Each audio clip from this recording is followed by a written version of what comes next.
Well, it's been 7 months since my next guest was appointed the Director General of the Ghana Standards Authority.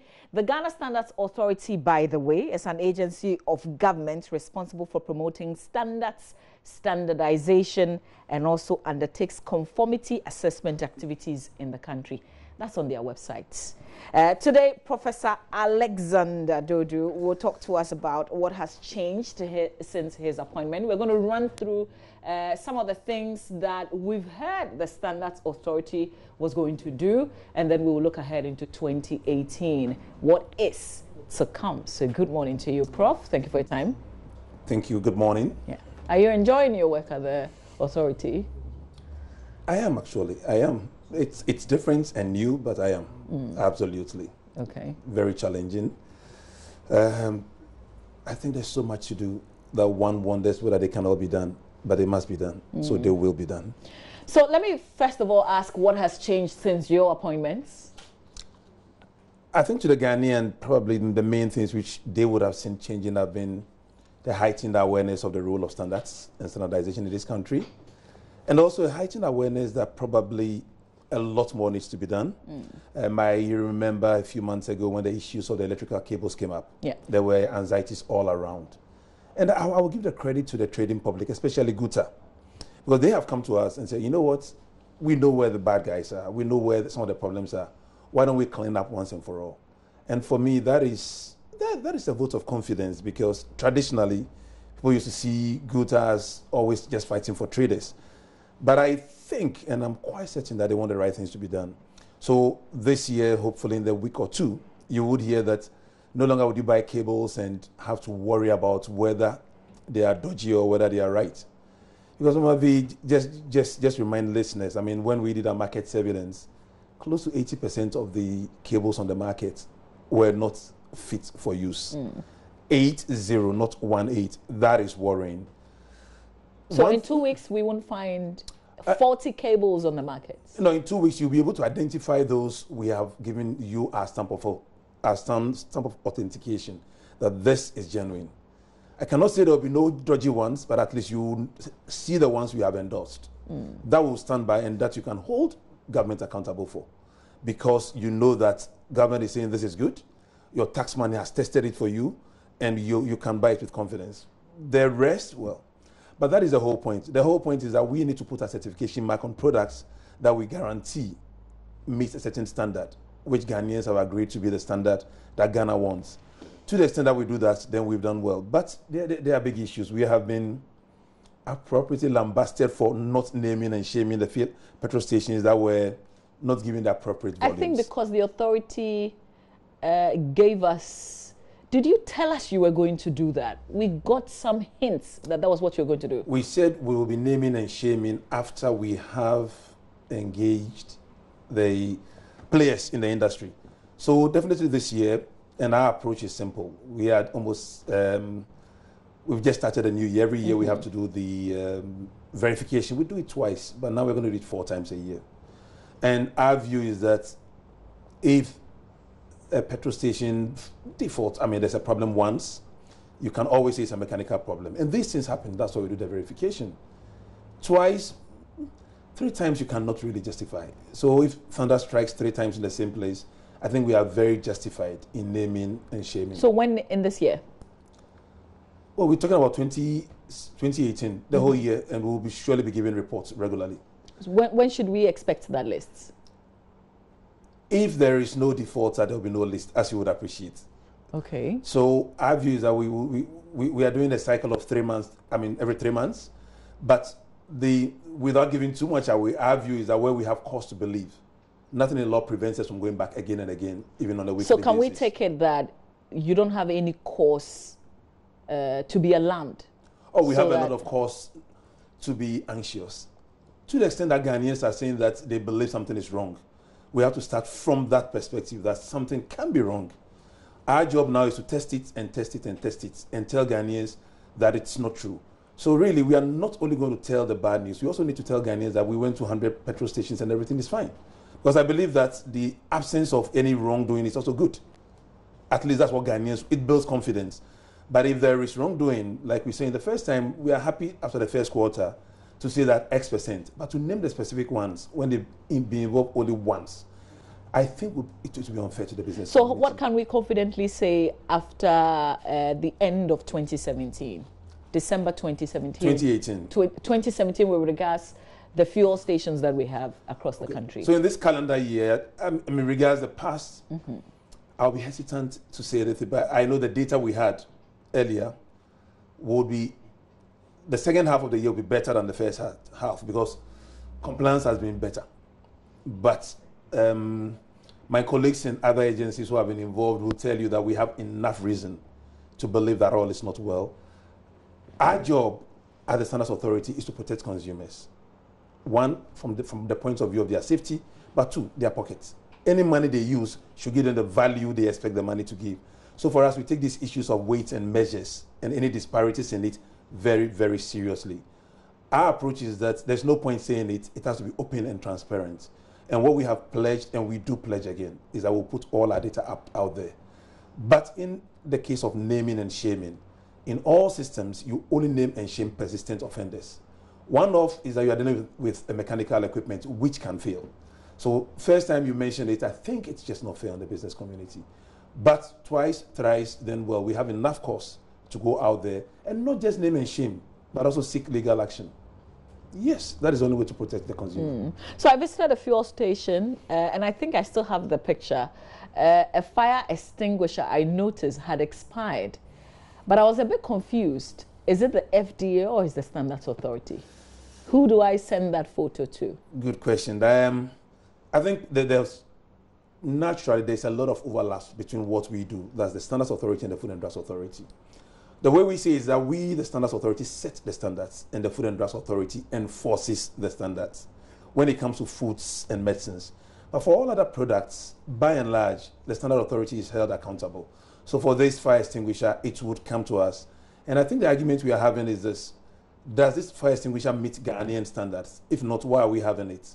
And as I speak with you, we have made an appeal to our minister, the Minister of Trade and Industry, to give us administrative order that all Ghanaian standards that have been agreed by Ghanaians should be mandatorily enforced.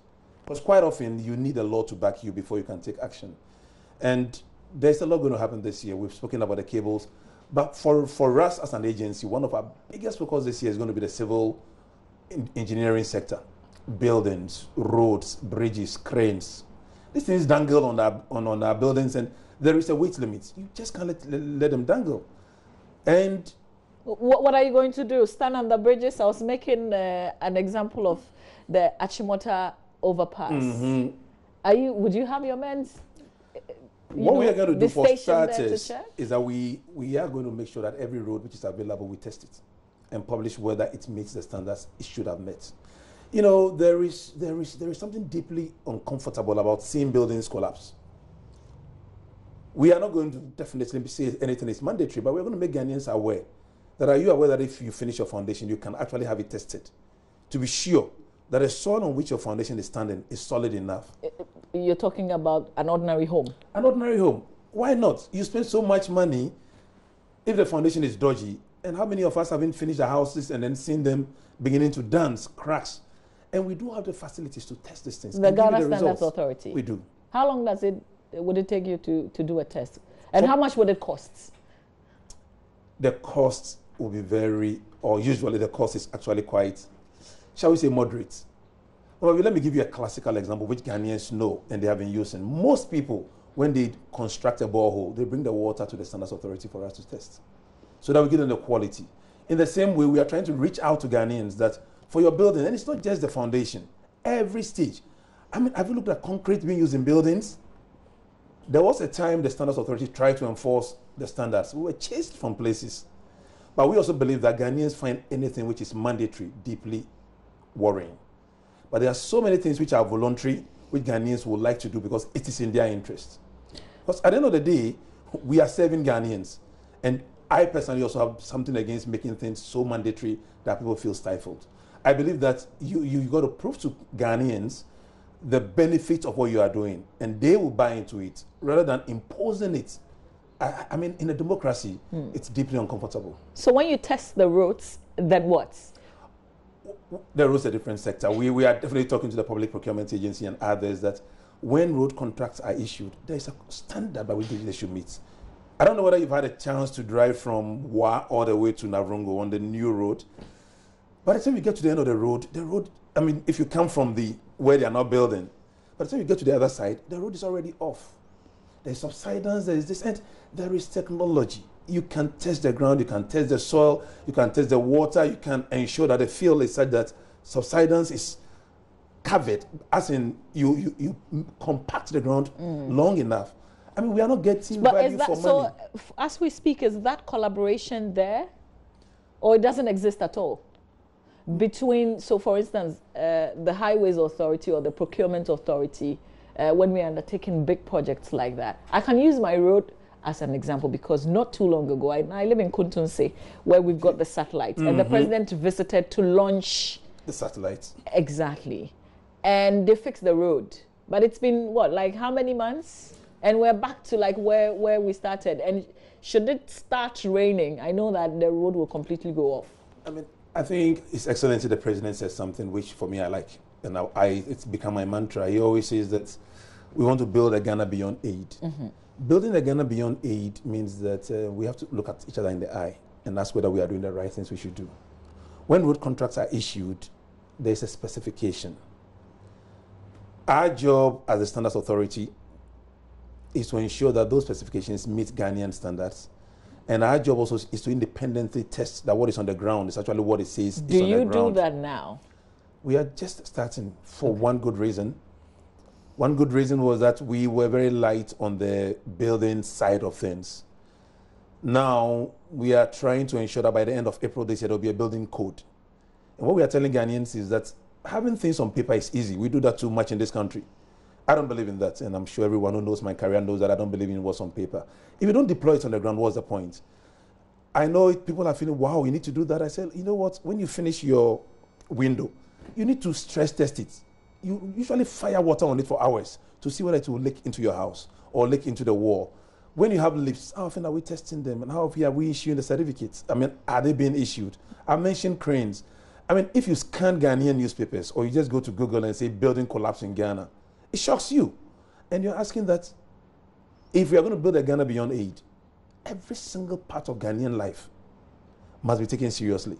I believe that at the end of the day, we owe it to this nation. And people have said, well, the job is big. And I keep saying that is why the president put us there. And we are not looking for a cozy relationship with Ghanaians. You know, we always say that sometimes Ghanaians say, oh, they are doing a good job. For me, that is not a good job. A good job is when people feel they have value for money. Because we look at our country now. Am I happy about the circulation of electrical products on the market? You and I know that you buy a charger and 2 minutes later the charger is not working.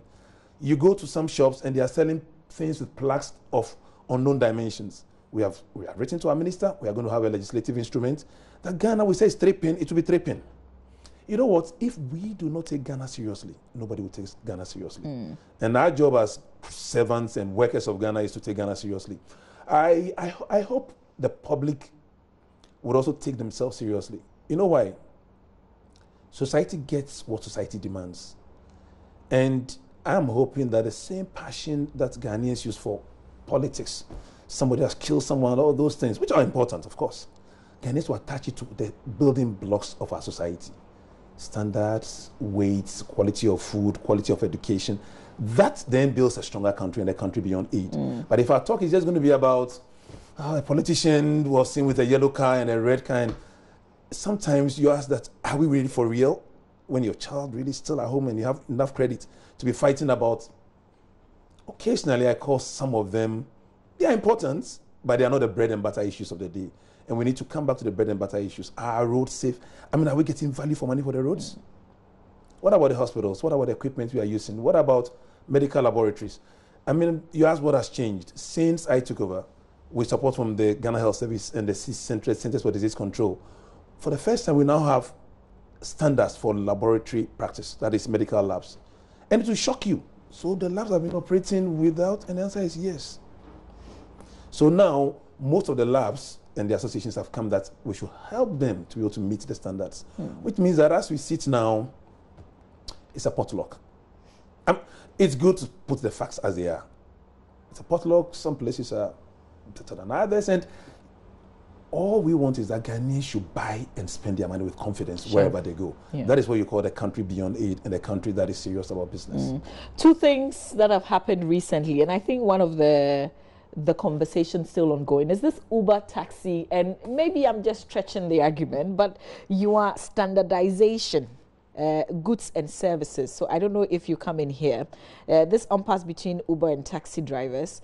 And can you instill a system of standard, if you like, what is regulating the Uber service now in our taxi system? You've actually asked a question which falls in our domain, and it's interesting. The Ghana Standards Authority is also the custodian of weights and measures in Ghana. That is, we are supposed to be sure that everything done in trade is fair. So measurements, volumes. So we are, as I speak to you, we've embarked on the massive exercise to look at weights and measures across Ghana. And much as I'm not going to give you the details, the question I will ask is that when you buy Kinki in Jamestown, you buy Kinki in Kaswa, and you buy Kinki in Osu, would you get the same weight? Should you? You should, for the same one city, shouldn't you? No, shouldn't you? And by the way, I've asked this question and nobody has given me the answer. Can you, off the top of your head, tell me what the weight of one ball of Ghana Kinki is? Roughly. What? Take a guess. A ball of Kinki, what is the weight? I have no idea. I've asked 10,000 people and nobody knows. How much should it weigh? That's my secret. That'll be a discussion for another day. But coming to it's so important we do that, because I can tell you from the work we have done, and I know it sounds very much basic, but we went around and we were shocked that based on where you buy Kinki from in Ghana, you are losing about 25% of the weight. Seriously. So for one city in one place, you are getting 25% more. Should we be measuring all of those? Why not? I mean, you know, if you go to any other country I know in the world, around us, Togo and other things, even watermelon, they weigh it on the market before you pay. And in not measuring, our market women are losing money. They are losing business. Their profit is going away. So they could be cheating us. They could also be losing money. They are losing money a lot. I'll just give you one other example, which we just did last week. We went around town. Most of the olonkas on the market for Gary, one olonka usually will give you just about 2 kilograms. In the supermarkets, the same Gary is normally being sold for 1 kilogram. If you look at the price, the 2 kilogram olonka is even cheaper. And if they were just repackaging it as 1 kilogram and reducing the price a bit, I mean, who needs 2 kilograms anyway at a time? You know, so I grew up in the village, as in my holy village of Jamestown, which is a town. But I always say that how do you transform people using very simple, basic things which speak to their situation. So going forward in Jamestown, would we find the Kinki sellers with their skill by the Kinki? We need to figure out how they'll give you Kinki which is uniform. Because one thing which we found out which shocked us more, because much as averagely Kinki was bigger in one part of Ghana than the other, when you buy Kinki from the same seller as well, the weight variation was huge. And for me, that was shocking. You know why? You have 5 kids. You've given them 5 balls of Kinki. Kofi says he's not full. And you start beating him because Amma says she's full. But Amma's Kinki was 25% heavier than Kofi's own. Then that becomes a social issue. You know, it's no. I was shocked. I said, "Wow." Coming to Uber, just so no. These are facts which are so simple and yet so profound. Yeah. So profound because if the one is losing so much, those who eat 2, if they get 2 of the big ones, they're in paradise. Then you get 2 of the small ones and they say, hey, you are being greedy. Coming to the Uber, I believe that there's a need for a system of measurements. And the law in Ghana is clear. So now, both for our normal taxis and Uber, we should be moving towards using kilometers and other things and adding the fact that when there's waiting, there's a price. When we begin to introduce that, we may begin to engage Uber properly. That at the end of the day, you don't want people to shortchange the market. There's a reason why taxis cost a little bit more in most jurisdictions because of health and safety and other things. And if Uber is going to compete, Uber must compete fairly. By the way, I take Uber wherever I am in the world when I can. But I'm just making a point that competition must be fair. We should not be a dumping ground for anything, whether it's technology or a service. So we need to have that balance. So as it is now, is it fair?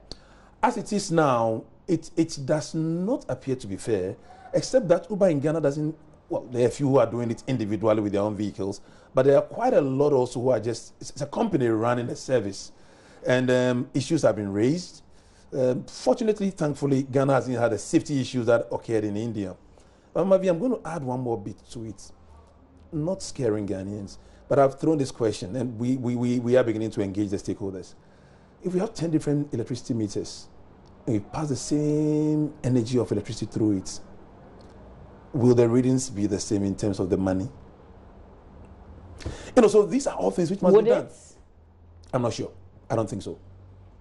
I do not think so. But is that a system we have in Ghana today?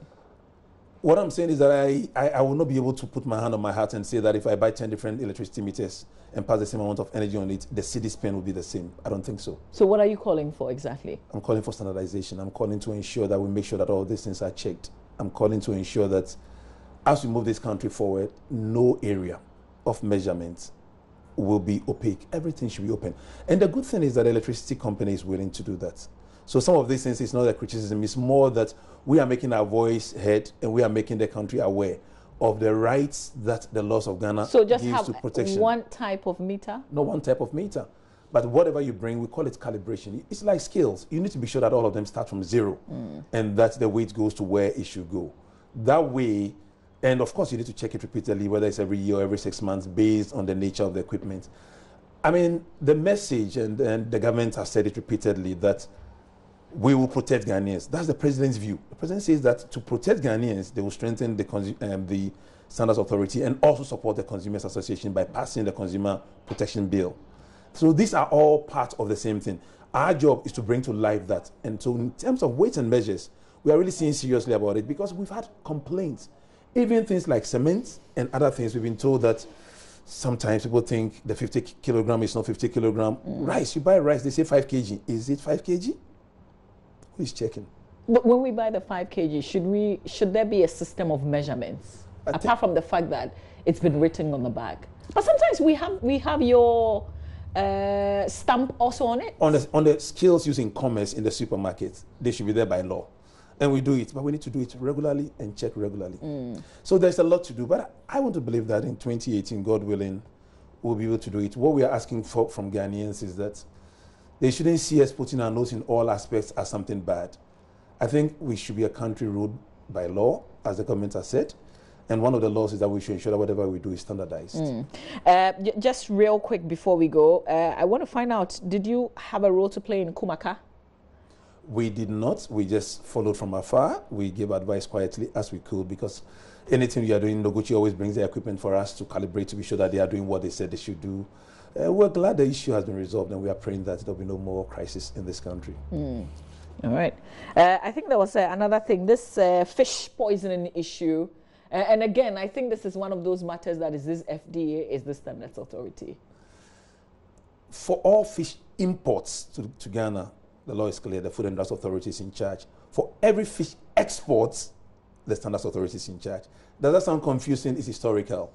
At the time the European Union wanted a lab to accredit for fish exports, the FDA was just being established, so it was given to us. But I think in the fullness of time, things may change a bit. Okay. But we work closely with the FDA, and contrary to what Ghanaians believe, we see ourselves as sister agencies. And what we have said, and you'll be hearing more from it, is that we want to be sure that we avoid duplications and avoid the burden on industry and on the public. So normally when you say FDA or say GSA, we accept the responsibility and tell the other agency that, hey, FDA, it's your call. Please. You're located in almost like the same environment. The same enclave. But do you walk to each other? We do now. Now we do. We do a lot and we talk a lot. At the end of the day, we have a one Ghana agenda. And that means that to the consumer, they don't care. They just want to be happy and safe. So we should, all the squabbles at the back, sometimes it's tedious. People get tired of it. So, we will be following through. You are not known to be a very quiet person. So when we come to you again in the course of the year, we hope that you speak to us. I'm trying to be quiet. Please don't be. We don't like you quiet, but we absolutely appreciate your time here on the show this morning. And we wish you well. Thank you very much. Professor Alex Dodu, my guests on the show this morning.